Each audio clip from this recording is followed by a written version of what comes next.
Hello friends, કેમ છો? વહેલી સવારના બધાને ભાવથી જય સ્વામિનારાયણ, જય શ્રી કૃષ્ણ, રામ રામ.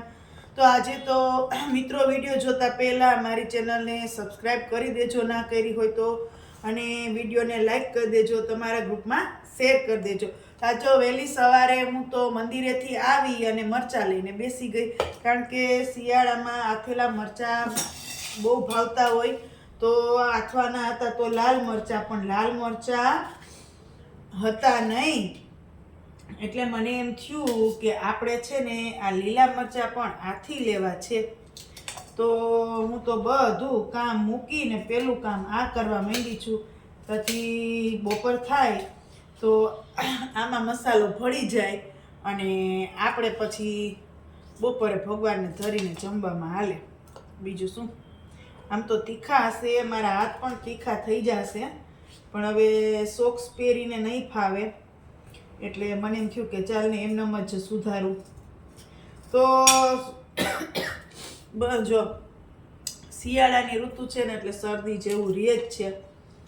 અને બીજું કે તમે બધા મને સાથ સહકાર આપો છો એટલે હું બહુ ખુશ છું, અને હું ખરેખર તમને દિલથી આભાર માનું છું કે આવી જ રીતના સાથ સહકાર આપતા રહેજો, તમારા ગ્રુપમાં શેર કરતા રહેજો. અને એક વાત હજી ખાસ કહેવાની છે કે જેટલા લોકો મારા વિડીયો જોવે છે એ કમેન્ટ બોક્સમાં પ્લીઝ તમે કમેન્ટ કરજો. તમને કેવો લાગ્યો વિડીયો, શું પ્રોબ્લેમ છે એમાં, શું સુધારા વધારા કરવાના છે એ પણ કહેજો. મને કોઈ જાતનું ખોટું નહીં લાગે. તમે કદાચ એમ કહો કે તમારી આ તકલીફ છે આ વિડીયામાં, તો હું એને કોશિશ કરીશ વધારેમાં વધારે સારું કરવાની. પણ એના માટે તમારે પહેલાં કમેન્ટ તો કરવી પડે ને યાર. કમેન્ટ કરજો. કમેન્ટ નહીં કરો તો મને ખબર કેમ પડશે કે તમને વિડીયો ગમ્યો છે કે નથી ગમ્યો? તો તમે કમેન્ટ કરવાનું ના ભૂલતા હો.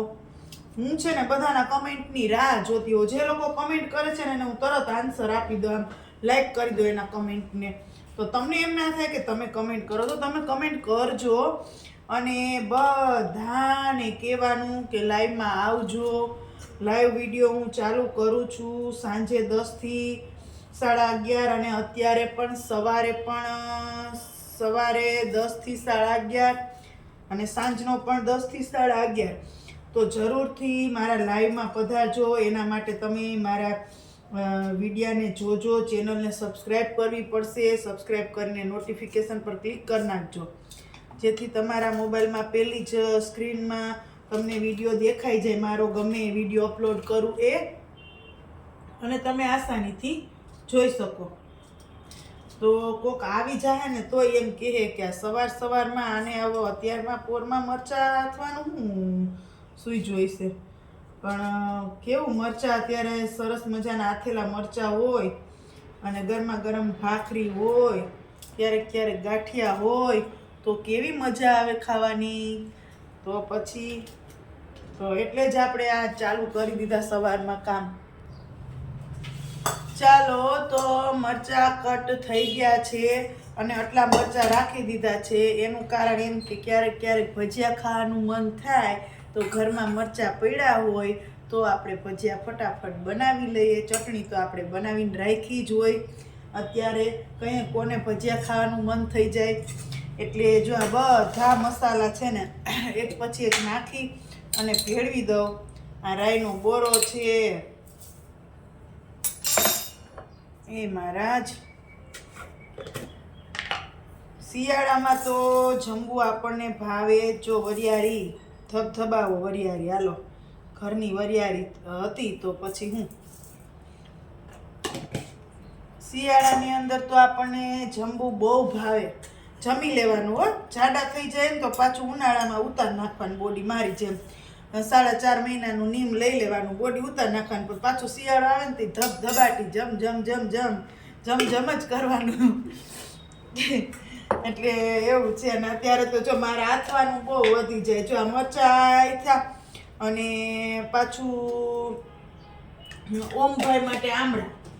તો જો ઓમભાઈ માટે આમળા પણ હાથી રાખ્યા છે. હવે હું પાછા લઈ લઈશ 1 કિલો, એટલે આટલા ખૂટશે ને તો બીજી વખત બીજા આમળા છે ને તૈયાર થઈ જાય. અને છોકરાઓને છે ને અત્યારે એકદમ હળદર અને નિમકવાળા છે ને આમળા કરીને ખવડાવાય, એ સારું કહેવાય. ને છોકરા ખાય એકદમ સરસ નિમકવાળા થઈ જાય ને એટલે એ ખાવાના જ હોય. પણ એના માટે છે ને આપણે થોડું જાગૃત રહેવું પડે. એને નાના હોય તો ફોસલાવા પડે, એમ કહેવાય કે આમ નહીં ને આમ, તો એમ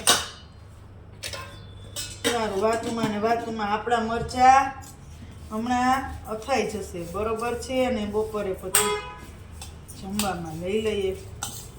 ઠંડી એવી પડે છે ને કે ક્યાંય બહાર નીકળવાનું મન નથી થતું. શું કરવું? હવે એમ થાય કે ક્યાંય બહાર નીકળવું જ નથી એમ. અહીંયા ઘરમાં ને ઘરમાં રહેવું છે. થોડીક વાર તડકે જાય પણ પછી પાછું એમ થઈ જાય કે હવે આજ તો મંદિરે ગઈ તો મને ભક્ત ચિંતામણીની પારાયણ આપી. લ્યો એનું આ પ્રકરણ આપ્યું છે. લ્યો ભક્ત ચિંતામણીની પારાયણનું 71મું પ્રકરણ આપ્યું છે. કેટલામું? 71મું. હવે રોજ મારે ભક્ત ચિંતામણીની પારાયણનું 71મું પ્રકરણ છે ને, 71મું પ્રકરણ મારે રોજ બોલવાનું, જ્યાં સુધી હું જીવું ને ત્યાં સુધી. મેં કીધું તમે મને આવા નિયમ હું આપ્યા? એક તો હું મારામાંથી ઊંચી આવતી નથી, આ મારે વિડીયો બનાવવાના હોય, મારે ઘરનું કામ હોય, તો તમે મને આવું હું નિયમ આપ્યું હતું કે ના ના ના થઈ જાય કે એક આખા દિવસમાં 3 પેજ ના વાંચી શકો કે. મેં કીધું વાંચી તો હકીએ પણ હું આળસમાં જાય. પછી નિયમ લઈ લીધું. 71મું પ્રકરણ કૃષ્ણ જન્મ ઉત્સવનું છે. આજ વાંચી લીધું સવારના ફોનમાં. પછી મેં કીધું બધું કામ કરું. ચાલો આપણા મરચા આથેલા તૈયાર થઈ ગયા છે. જોવો છે ને મસ્ત. તમને મોઢામાં પાણી આવી જતા હશે હો કે આ આ તાજા તાજા રાયતા મરચા અને કોક આપણને વણેલા ગાંઠિયા ને એવું આપે તો જામો પડી જાય હો. મને એવું બહુ થાય કે હા હાલો ને આપણે વણેલા ગાંઠિયા ખાઈ લઈએ એમ.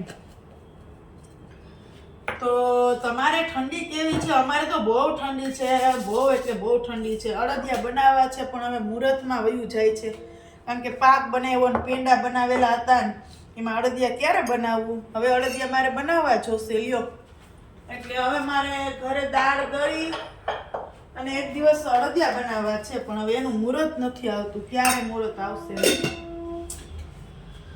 હે નારાયણ પ્રભુ. સારું ચાલો આટલા તો ભજીયા હાટું છે. બીજું કે આ ઠંડી બહુ પડે ને એટલે હું તો આ ઠંડીનું ઊભું પોતું લઈ આવી છું. મેં કીધું આપણે ઓલું નથી લેવું, આ સાદું લઈ લ્યો ભાઈ. 1500-2000નું આપણે ખર્ચો નથી કરવો. આ 100 રૂપિયાનું પોતું લઈ આવીને એમાં હાલશે કે ક્યારેક જો આપણે આળસ થતી હોય તો આ ઊભી સ્ટીકથી પોતું મારી દઈએ તો પોતાનું પોતું થઈ જાય. નકર આપણને મનમાં પાછું એક તો બાયુની જાતને એમ થાય કે હજી મારે આ કામ છે, વજવજાટ હોય. એટલે મેં કીધું હાલો આપણે આ પોતું લઈ ગયું એટલે આપણે ક્યારેક છે ને ઊભા પોતું કરવું હોય, આળસ ચડી જતી હોય તો આ પોતું કાયમ આવે. એટલે આ તો હું કાલ માર્કેટે ગઈ ને એટલે લઈ આવી. આ ઠંડી બહુ છે, શું કરું? આ કપડાં ને વાસણ ને ઘડીકમાંથી સાફ કરવાનું મન નથી થતું ને કપડાનો તો જો કેટલો ઢગલો થઈ ગયો. પણ મારે અહીંયા ઠંડુ ને ઠંડુ વાતાવરણ રહે ને એટલે હું છે ને ઘડીકમાંથી કામ. અને જો બહાર પણ હજી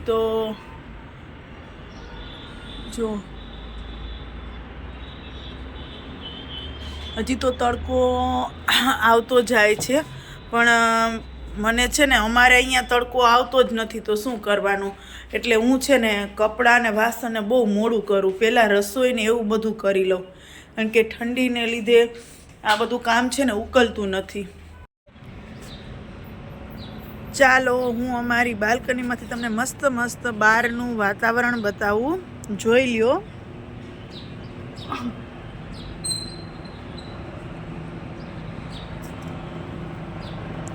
બહુ સરસ મજાનું વાતાવરણ છે ને સરસ મજાનો તડકો પણ ધીમે ધીમે નીચે ઉતરે છે. જો હજી બધે જ છાંયો છે. એ તો તડકો આવે છે ને એને પંખીડાઓ જો અહીંયા માંડવી ફોલેલી હોય ને એટલે એમાં દાણા હોય, એટલે જો પંખી કેવા દાણા એમાંથી ફટાફટથી ખાય છે, એટલે એવું દ્રશ્ય આપણને જોવું બહુ ગમે. જો જો જો ધીમે ધીમે ધીમે ધીમે આવ્યા હો કબૂતર. મોજ પડી ગઈ કબૂતરને કે ભલે માંડવી ફોલતી બાયું, આપણને દાણા ખાવા મળી ગયા. જો વાહ વાહ વાહ વાહ. સારું ચાલો, તો આજે મેં તમને મારા વ્લોગ્સમાં મોર્નિંગ ટાઈમ બતાવ્યો કે જો મોર્નિંગમાં બધું થઈ ગયું છે, થોડું ઘણું કામકાજ અને થોડું ઘણું બાકી છે, અને સરસ મજાનું દ્રશ્ય પણ બતાવ્યું, કુદરતી દ્રશ્ય તમે જે બહાર જોયું એ, અને પંખીનો કલરવ નહીં. તો અહીંયા હું મારો વ્લોગ્સ પૂરો કરું છું, મોર્નિંગ વ્લોગ્સ.